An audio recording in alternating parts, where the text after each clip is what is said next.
ለአየር ንብረት ለውጥ የማይበገር ግብርናን በመፍጠርና ምርታማነትን በማሳደግ የዜጎችን ተጠቃሚነት ለማረጋገጥ በትኩረት ሊሰራ እንደሚገባ ተገለጸ። የማዕከላዊ ኢትዮጵያ ክልል ግብርና ቢሮ የፕሮጀክቶችና ፕሮግራሞች የ8 ወራት አፈጻጸም ግምገማና የቀጣይ አቅጣጫ የውይይት መድረክ በዱራሜ ከተማ አካሂዷል። የውይይት መድረኩን የመሩት በምክትል ርዕሰ መስተዳድር ማዕረግ የማዕከላዊ ኢትዮጵያ ክልል የግብርናና ገጠር ልማት ክላስተር አስተባባሪና የክልሉ ግብርና ቢሮ ኃላፊ የተከበሩ አቶ ኡስማን ሱሩር እንደተናገሩት የፕሮጀክቶችና ፕሮግራሞች ዓላማ የግብርና ሴክተሩን አቅም በመገንባት ግብርናን በማዘመንና ምርትና ምርታማነትን በማሳደግ ስድስቱን የግብርና ሴክተር ምሰሶዎች ስኬታማ በማድረግ ለአየር ንብረት ለውጥ የማይበገር ግብርናና የግብርና ቤተሰብን ለመፍጠር የሚደረገውን ጉዞ ማገዝ ነው። የግብርና ሴክተር ፕሮግራሞችና ፕሮጀክቶች ዋና ዓላማቸው የግብርና ሴክተሩን ዓላማ ማስፈጸም ነው። ዓላማው ስንል በዋናነት የሴክተሩን የማስፈጸም አቅም መገንባት ነው።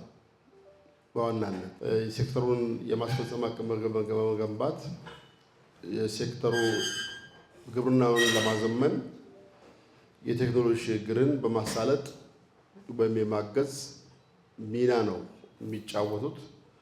እንግዲህ ይሄን ሚና በመጫወት አጠቃላይ ግብርና ሴክተሩ የተቀመጠለትን መዋቅራዊ ሽግግር እውን እንዲያደርግ የግብርና ሴክተር ፕሮግራሞችና ፕሮጀክቶች የማይተካ ሚና አላቸው።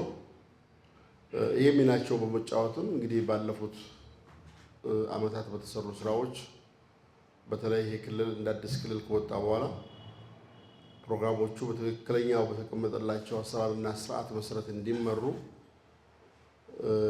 እየተደረገ በወጣበት ጊዜ ከፍተኛ የሆነ መሻሻል ዓላማቸውን ተመርኩዞ እንዲሰሩ በማድረግ በርካታ ሊቆጠሩ የሚችሉ ውጤቶች የተመዘገቡበት ሁኔታ እንዳለ እናያለን። ሁሉም ፕሮጀክቶችና ፕሮግራሞች የተቀናጀ ግብርናን በመተግበር በቤተሰብ ብሎም በማህበረሰብ ደረጃ ሀብት ማመንጨትና ተደማሪ ሀብት ፈጥሮ ከድህነት የተሻገረ ቤተሰብና ማህበረሰብ ለመፍጠር የተቀመጠው ግብ እንዲሳካ ማገዝና የማስፈጸም አቅም ጉድለቶችን መሙላት በመሆኑ አቀናጅቶ መምራት እንደሚገባ አሳስበዋል። ክልላችንም የፕሮጀክቶችና ፕሮግራሞች በተጨባጭ ውጤቶች ማምጣት ጀምረዋል። በተጨባጭ የሚታዩ የሚዳሰሱ በተለይ ግብርናን በማዘመን የስድስት የግብርና ሴክተር ምሰሶዎችን ቀርጸን እንደ ሴክተር የጋራ መግባባት ፈጥረን ወደ ተግባር ገብተናል።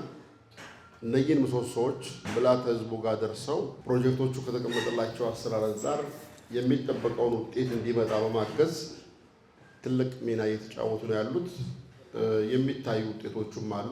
በተለይም ግብርናን በማዘመን በቴክኖሎጂ ሽግግር በማስፈጸም የሴክተሩ የማስፈጸም አቅም ግንባታ የማስፈጸም አቅም ስንል በሰው ኃይል፣ በሎጂስቲክስ፣ በቴክኖሎጂ አቅርቦት ረገድ በተለይ አሁን ያያየናቸው ያለነው በክልላዊ ኢኒሼቲቮቻችን ትግበራና ውጤታማነት በሌማት ትሩፋት ረገድ እየመጡ ያሉ ውጤቶች ግብርና ሴክተር ፕሮጀክቶችና ፕሮግራሞች እንግዲህ የታለመላቸውን ዓላማ እንዲያሳኩ በትክክል መምራት ከተቻለ የሚፈለገውን ውጤት ማምጣት የሚቻል መሆኑ እንግዲህ የምግብ ሉዓላዊነቱን ያረጋገጠ ድህነትን ያሸነፈ እና ወደ ብልጽግናው ማማ ከፍ ያለ ቤተሰብ ማህበረሰብና ክልል እንፈጥራለን ብለን ያስቀመጥነውን ምሰሶ እነኚህ ፕሮጀክቶችና ፕሮግራሞች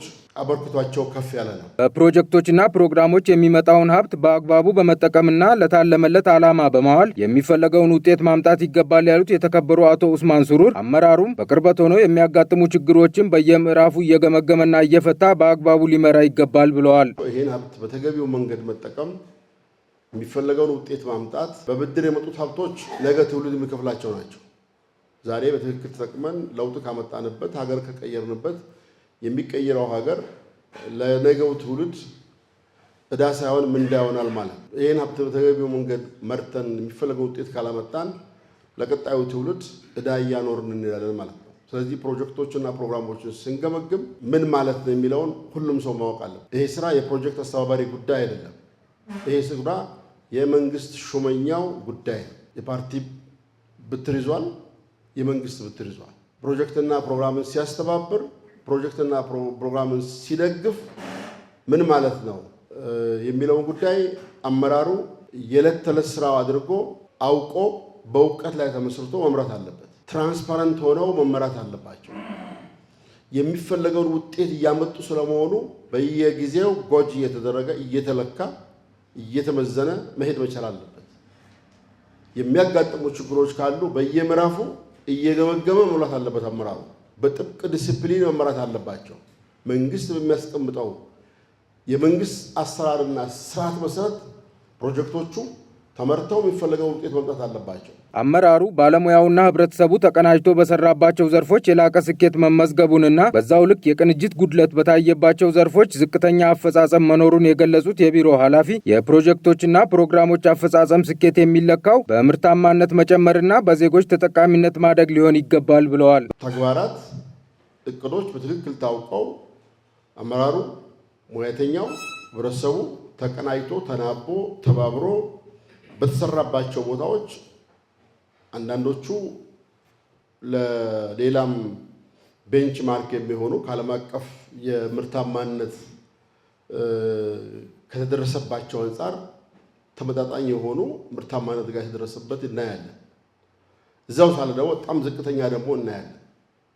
በተመሳሳይ ፕሮጀክቶችና ፕሮግራሞችም ጋር ድጋፍ በተደረገባቸው በቂ ክትትል በተደረገባቸው ቦታዎች ህብረተሰብ ጋር የሚታይ ለውጥ መጣበት። የፕሮጀክቶቹ መለኪያ የህብረተሰብ ለውጥ ነው።